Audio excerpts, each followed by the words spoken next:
You're waiting for the bus. It's getting late. Cars keep passing by. Then one of them slows down. The driver rolls down the window. He smiles. You've been waiting for a while. I can give you a ride. He looks ordinary, friendly, well-spoken. You hesitate for a moment.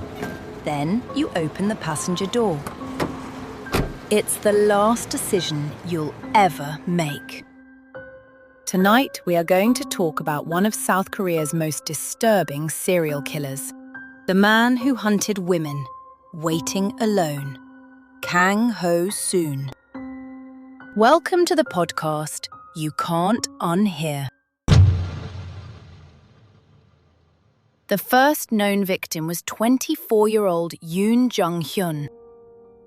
It was September 7th. She was standing alone at a bus stop in Jongseong. Like thousands of other commuters, she never imagined someone was watching her. Driving slowly, waiting for the perfect opportunity. The driver introduced himself politely. He offered to save her the wait. At first, everything seemed normal, until she realized they weren't driving toward her destination. They were heading deeper into the mountains. She reached for her phone. But before she could call anyone, he attacked. He beat her until she could no longer resist. Then he assaulted her and strangled her.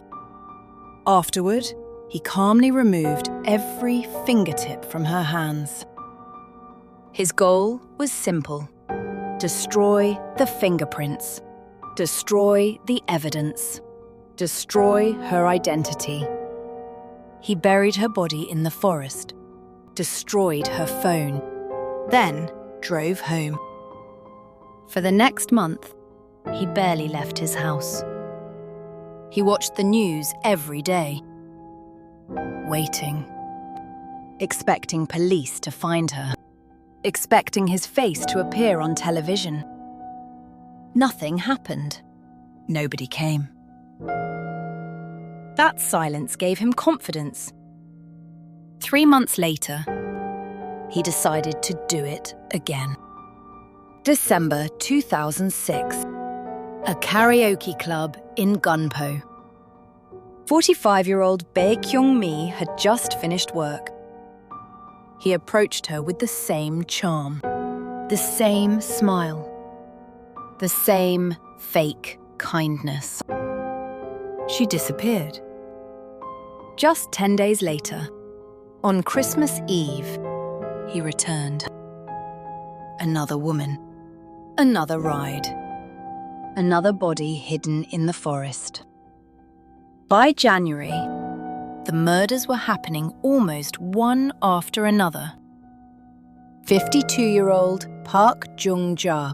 He strangled her using her own scarf, then buried her like the others. Only days later, 37-year-old Kim Hae-young disappeared. Then, the very next day, 21-year-old Yeon Mi-young. She'd simply been waiting for a bus, just like the first victim. By now, Kang Ho Soon wasn't killing because he needed money. He wasn't killing out of panic. He was killing because he enjoyed it. He later admitted he became addicted to the feeling. Each successful murder convinced him he was smarter than everyone else. But after Yeon Mi-young vanished, something changed. Her family refused to stop looking. Police launched an active missing person investigation. And for the first time, Kang became nervous. He disappeared. Nearly 2 years passed. No murders. No mistakes. It looked as though the killer had vanished forever. But predators rarely stop forever. In November 2008, he returned. This time, he tried to be even more careful. He dismembered the victim, believing that would make identification impossible. Then, only weeks later, he chose another target. 19-year-old An Yong-ok, a student, waiting alone near a health center. She accepted a ride. She never came home. After killing her, Kang made the mistake that finally ended everything. He stole her ATM card and withdrew money. Her family immediately asked police to monitor her bank account. Investigators found a withdrawal of 700,000 won. Security cameras showed the man using the machine. His face was clear. Police tracked the vehicle, stopped him. At first, they had very little evidence, but during questioning, he kept changing his story. He admitted he had recently burned his own car, claimed he was driving his mother's instead. Everything sounded suspicious. Eventually, he confessed. Not to one murder, not to two, but to killing 9 women. He showed investigators where several bodies had been buried. Throughout the interviews, he displayed almost no emotion. He even claimed every woman had entered his car willingly, as though that somehow excused what happened afterward. But investigators soon uncovered something even darker. This wasn't where his violence began. 3 years earlier, in 2005, a fire destroyed his home. His wife and his mother-in-law both died inside.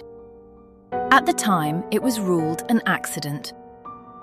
Kang confessed that it wasn't. He had deliberately started the fire to collect insurance money.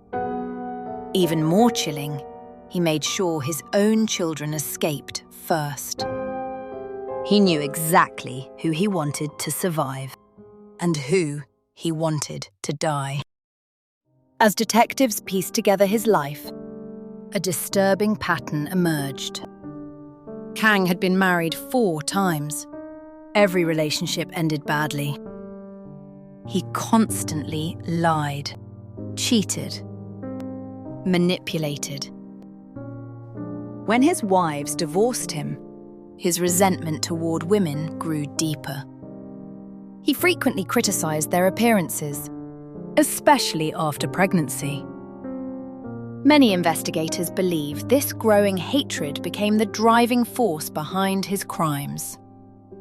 His victims all shared similar characteristics: petite, usually alone, usually waiting for transportation, women he believed would trust him. During his trial, prosecutors sought the death penalty. The court agreed. Kang Ho Soon was sentenced to death. But South Korea has not carried out an execution since 1997. So instead, he remains in prison today. Cases like this remind us of something deeply uncomfortable. Monsters rarely look like monsters. Sometimes they smile, offering to help. And by the time you realize who they really are, it's already too late. Stay safe out there, guys. And I'll see you on the next episode of the podcast You Can't Unhear.